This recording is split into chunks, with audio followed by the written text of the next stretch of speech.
Good morning, good day, or good evening, crypto world in Europe, America, and everywhere. In today's episode, we are bringing some incredible and insane news. We have over 10 articles. Of course, we're not going to go in details on them, but in today's episode, I'm going to give you an updates. What is going on in the Bitcoin space, in the crypto, and believe me, it's going to be very interesting. And also, we're going to go through the Bitcoin price and connect the dots with the news to see what could potentially happen in the future for the Bitcoin. And with enjoying with cup of coffee, crypto news, charts over here, let's dive right on into it. Welcome back to CryptoWealthy Channel, guys. With all that said, we're going to go through the Bitcoin price first, and after that we're going to cover a lot of news. I think you're going to love it because institutional investors are, I think, right now accumulating a lot of Bitcoins, and I'm going to show you few articles why this is the case. But just for the sake of the update over here of the Bitcoin price, of course, we're going to see where are we standing, and we discussed in the previous video about the Bitcoin price and the trade that you can make on it. And as we can see, we are declining from it. I closed my position. I entered position somewhere around here approximately, and I closed it over here. It was pretty good risk-reward ratio. I even lifted the stops and just let the price go to the upside. And as we can see over here, we still didn't break this top of $11,500.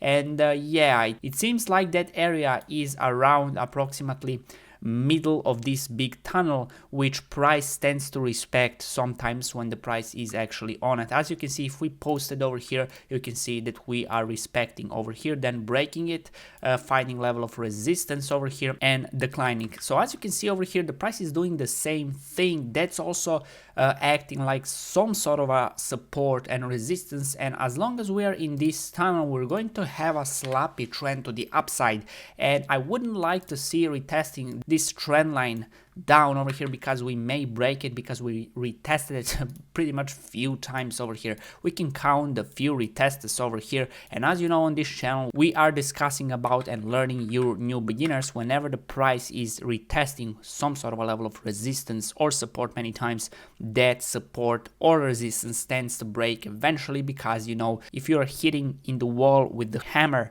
few times, it's going to break sooner or later, let's face it. So right now we are still in the sloppy uptrend over here. We need to see and wait what the Bitcoin will decide to do. Are we going to retest the trend line, or we are going to retest actually the resistance that we broke over here, but we didn't succeed to hold above? And now we're going to jump onto some news, very positive news actually in the crypto space, because I think the mass adoption will come into the Bitcoin because of all of this happening. And after first 4 to 5 articles, I'm going to ask you one question, and I think you're going to like it because it could be very interesting. Also, for the sake of argument, I'm going to put in the timeline every single news so you can, replay or even skip some parts so you can know where the news are. I'm not going to give you guessing with just skipping randomly and not getting the news on the good time. So I'm going to respect your time. So you're going to have in timeline the little parts where every single news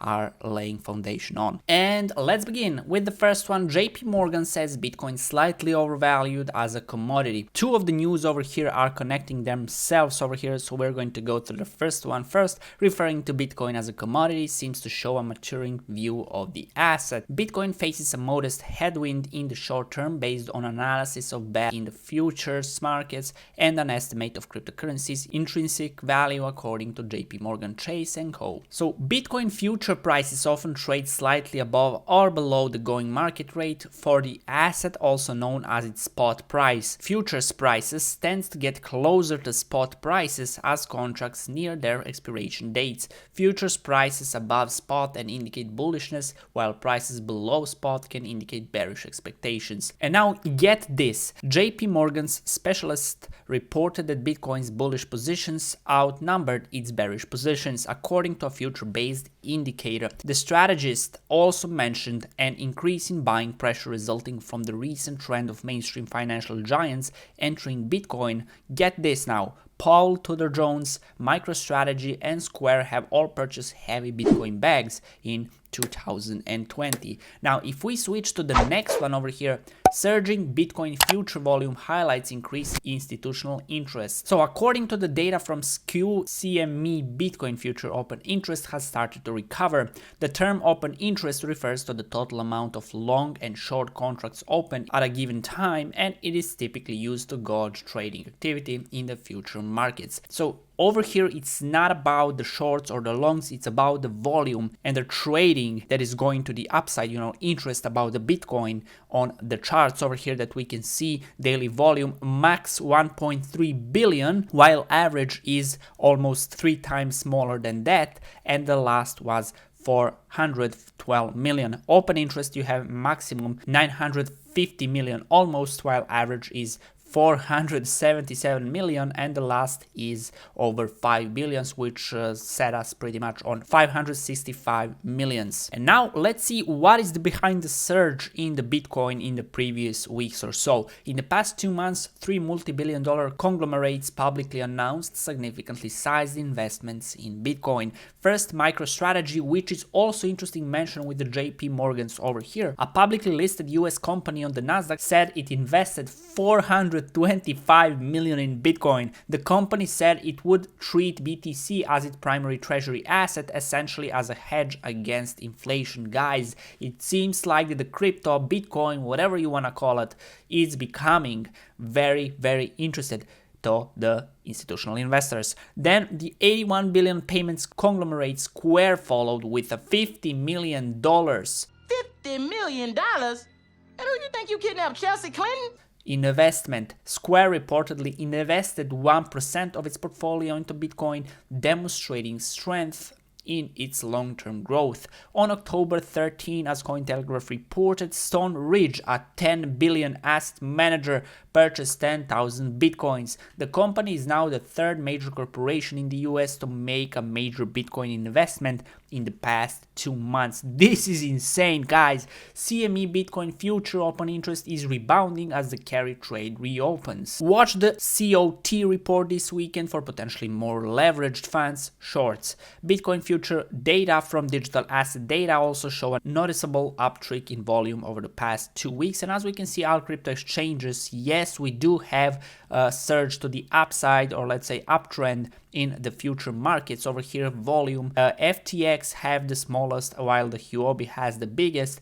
Binance is the second, I think, and OKX is the third one. This is big thing, guys, because it seems like someone knows something that we don't. Maybe we can see the higher prices before the end of this year. WhaleMap, a platform that tracks whale activity and the trades of high net worth investors, found that in-person deals have noticeable spikes, especially before the after major announcements. They said, I was looking forward to seeing of more OTC deals with come true, and they did. I'm leaning more and more towards the idea that you can see these OTC deals happening on chain before the news are released. So every single dots with the transactions, with the volume, with the institutionals are getting together over here, and there is a big possibility that the Bitcoin will have the next major bull market very soon, guys, because of everything happening. Now institutional investors are going to look to find a way to multiple their dollars, since they didn't before this crisis that we had, as quickly as possible. And I think that the Bitcoin is the asset for that, and we all know why and what happened in 2017. Now get this, retail investors will undoubtedly move to Bitcoin, says Fidelity. Again, Fidelity, guys. And who are retail investors? Well, that's we pretty much. A new wave of retail investors is waiting to adopt digital assets. When you get this in perspective, guys, this is very, very true, because look what happened in this crisis. Many are scared, many even lost their homes and the jobs and everything. I do believe that this recession is going to make more millionaires in the world, and I truly believe that majority of them could be in the Bitcoin or cryptocurrency space in general. I don't believe that 99% of the altcoins are going to be wiped out. I truly believe that altcoins are going to have one more insane and unexplainable surge like we had in 2017, when something that's really not worth anything, like those altcoins that are just made to be pumped and dumped, they are still, even them, going to have the pumps, because I do believe that the people are going to focus more on saving and on investing. So that could lead us in a recession because we're not using money right and everything.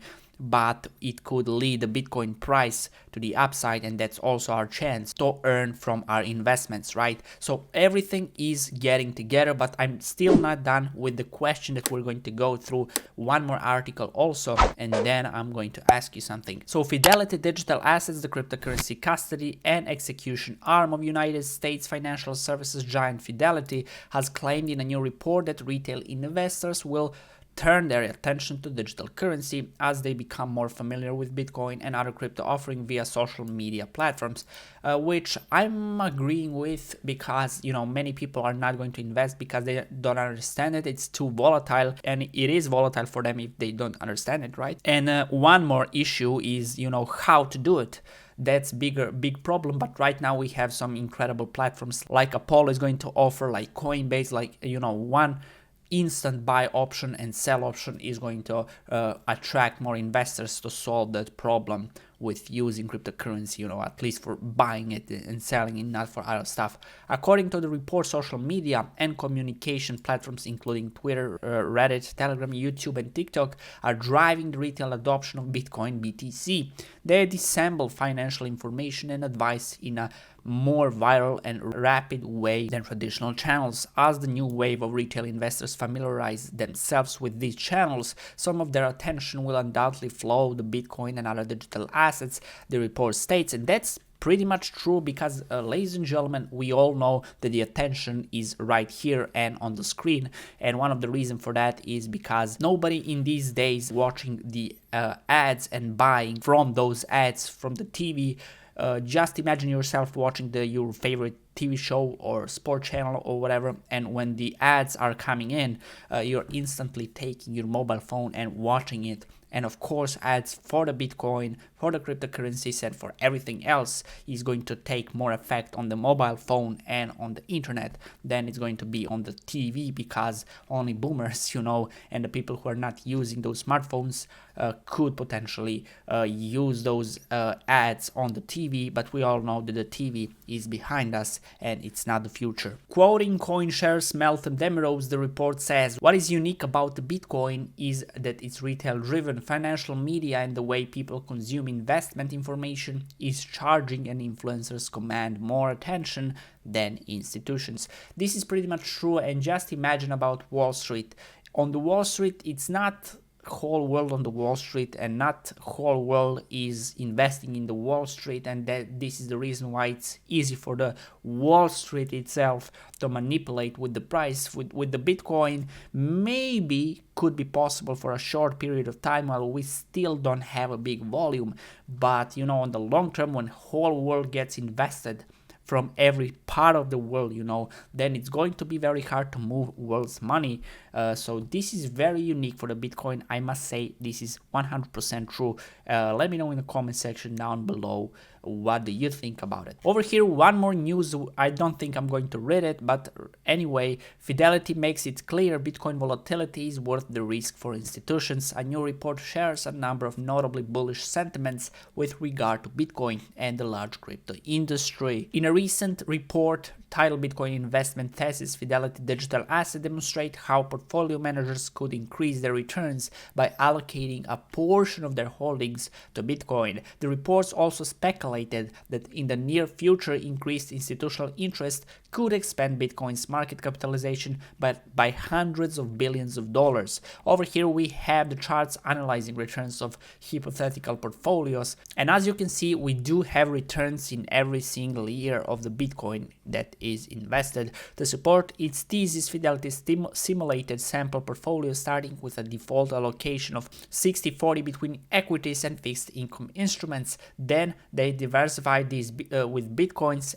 at a rate of 1 to 3% in every scenario considered by Fidelity. Portfolios holding higher Bitcoin allocations outperform their less diversified counterparts, and as we can see, every single one of them has some returns. And one of the reasons for that is if you switch to the logarithmic chart over here and zoom it out, you can see that the Bitcoin always had those gains because it's always in the uptrend. And of course, this is very, very true. It seems like that the Fidelity is mentioning Bitcoin very, very much. Switching to the next one, public companies hold almost 7 billion in Bitcoin in heads up to Grayscale. So putting Grayscale sun in the shades, asset management giant Grayscale remains the largest Bitcoin player with 449,000 Bitcoins. Guys, this is insane. So as you can see over here on this picture, Grayscale is the first one. The second one is CoinShares with only 69,000 Bitcoins.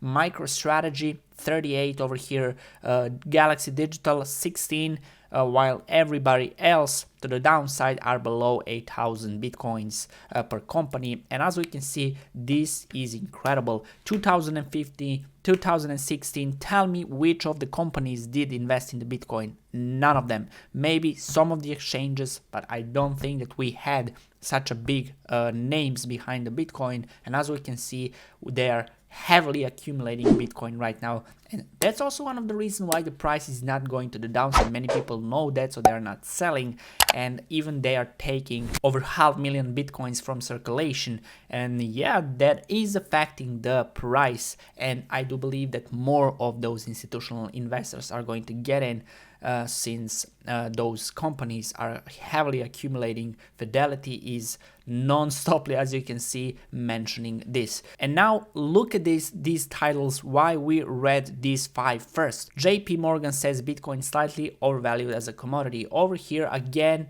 they're mentioning institutional interest. Over here Fidelity is again talking about Bitcoin. Again Fidelity over here, public companies that are invested in the Bitcoin. Just look at this, non-stoply we're seeing the news about institutional investors and big institutions getting into the space. So this is going to be huge, and I would ask you, why so many news? Why so many news about Bitcoin and institutional investors? Something is cooking behind, guys. So prepare yourself, because we may see much higher prices than we could expect, and usually Bitcoin tends to surprise many and starts its bull market much earlier than it should. Now, if we switch to the next one, unqualified investors can buy up to 8K of crypto, says Bank of Russia. So we said that we're going to cover every single news about Russia because they are a little bit skeptical when it comes to investing in the cryptocurrency space, and we covered a lot from bank to the retail investors in Russia. Are they forbidding it? Are they not? So over here we're going to see what the central banks has to say. Russia's central bank wants to limit the amount of cryptos and digital rights acquired by non-professional investors. The Central Bank of Russia proposed to set limits on annual cryptocurrency investment by non-professional investors. The official statement stipulates that the new regulatory restriction will involve not only digital financial assets but also other digital rights. Individuals representing unqualified investors will have a limit on the amount of digital financial assets for annual purchase at a total of 600,000 rubles. The limit for the acquisition of digital rights for unqualified investors who hold both digital financial assets and other digital rights is set at 600,000 rubles for digital financial assets and 600,000 rubles for other digital rights. So the new restriction will be enforced in conjunction with Russia's DFA law on January 1st, 2020. The central bank is accepting public proposals and feedback about published restriction from October 13 till October 27th. 2020, the statement notes. So it seems like we're not going to see banning investing in cryptocurrency, but we're going to see some restriction in Russia, which is also fine. It's better to have such a big country investing in cryptocurrency and Bitcoin than, totally not. That's it for the Russia part. Over here, next one, 5 mega exchanges hold 10% of the Bitcoin's entire supply. Let me know in the comment section down below, ladies and gentlemen, where do you hold your assets? Are your assets on the exchange, or are you putting them in wallet? And I will strongly suggest you, especially if you're a newcomer over here, make wallet or learn how to make wallet. I don't care what kind of a wallet is, as long as it's wallet, make sure to not leave your funds on exchanges because we had a recent Qcoin attack, hacks and everything. So please make sure to keep your money away from exchanges. So the Bitcoin ecosystem continues to be dominated by a handful of platforms and companies. 10% is a lot, guys. Roughly 10.6% of Bitcoin circulating supply is currently held on just 5 centralized exchanges, according to data published by Chain Info. More than 1.96 million BTC is currently held between the major exchanges Coinbase, Huobi, Binance, OKX, and Kraken. Likely owning to its custody service, Coinbase holds by far the most, with 944,904 Bitcoins currently spread across approximately 4.39 million different wallet addresses. Huobi ranks second with 323,000, while held in roughly 901,000 unique wallets, followed by Binance with 289,000 across nearly 2.7 million addresses. OKX has 276,000 Bitcoins in 339,000 wallets, while Kraken holds 126,000 Bitcoin among 672,000 addresses. This is incredible, guys. This is even not good, but okay, if the people likes to lose money keeping them on exchanges, feel free to do it. Cryptocurrency is not about others taking care of your money. It's pretty much opposite of that. You need to take care of your money yourself. I know sometimes it's boring to do such a stuff, but please just make sure to send your funds to your wallet and to be sure that everything is okay. Anything can happen to those exchanges. Even so, they do have funds to recoup your money that they lost. At least some of them. Anything can happen, like with the KuCoin, like with the Binance in the previous few months or so. Make sure to take care of your money by yourself. Going to the next one, deadline for Mt. Gox Trustee Rehabilitation Plan extended again. The Mt. Gox Trustee Rehabilitation Plan is purportedly coming in mid-December. The trustee of the now defunct Japanese cryptocurrency exchange Mt. Gox has obtained another approval to extend the deadline for submitting a rehabilitation plan. So it seems like the Mt. Gox have some trouble with opening exchange again after that very big hack 2014 and 15. After those hacks 2011 and 2014, which led unfortunately to the bear market on the Bitcoin. Following a motion by Mt. Gox Rehabilitation Trustee Nobuyaki Kobayashi, the Tokyo District Court issued another order to extend the deadline until December 15, 2020, according to an official announcement on the Mt. Gox website posted on October 15. Similarly to previous statements on deadline extensions, the new announcement specifies that the Rehabilitation Trust is still following the plan, but there are matters that require closer examination, so it has become necessary to extend the submission deadline. Let me know in the comment section down below, would you trade on the Mt. Gox over here again if they open on time? Let me know in the comment section down below, would you trust them again if you lost your funds 2011 and 14? Let me know. How do you feel about opening this exchange again? Twitter's Jack Dorsey urges Bitcoin donations to fight police brutality in Nigeria. It seems like he should start that with the America first, but we're not going to go there. The CEO of Twitter and Square has urged Bitcoiners to join the fight to end the special anti-robbery squad, SARS, in Nigeria. Donate via Bitcoin to help end SARS. How to donate, bank transfer, Naira, and you have all information over here. You can also donate to us using a Bitcoin Pay server, a free, secure, and censorship-resistant platform. Visit the link below to donate. Now get this, this is a real crisis of human rights happening now. Police are targeting young entrepreneurs for using cryptocurrency. Nigerians brilliantly adopted crypto early and used it legitimately to rise out of poverty and restore honor to Nigeria. And this is the reward. And this is some word of protest or something, resistant. I'm not a scammer because I have Luno. I'm not a scammer because I trade BTC. I'm not a scammer because I have Wallet. I'm not a scammer because I have Paxful. I'm not a scammer because I have QDAX. I'm not a scammer because I can afford what you can't. Very interesting article. Let me know in the comment section down below. What do you think about all of this? More than half of all Ethereum hasn't moved in 12 months. Multi-year Ether accumulation has been growing in 2020, but things may soon change with the launch of staking. 60% of all Ethereum hasn't moved in 1+ years. With Ethereum 2 phase 0 approaching, it'll be interesting to see how much this percentage comes down by as Ethereum OGs move their stash into staking. I'm particularly curious to see if any of all the coins in the 5+ years category move. We're going to see how that will happen and if that will happen, because if it doesn't, there have to be some special reason why people don't want to stake Ethereum just for holding it already for 5 years, 5+ years, as he said over here.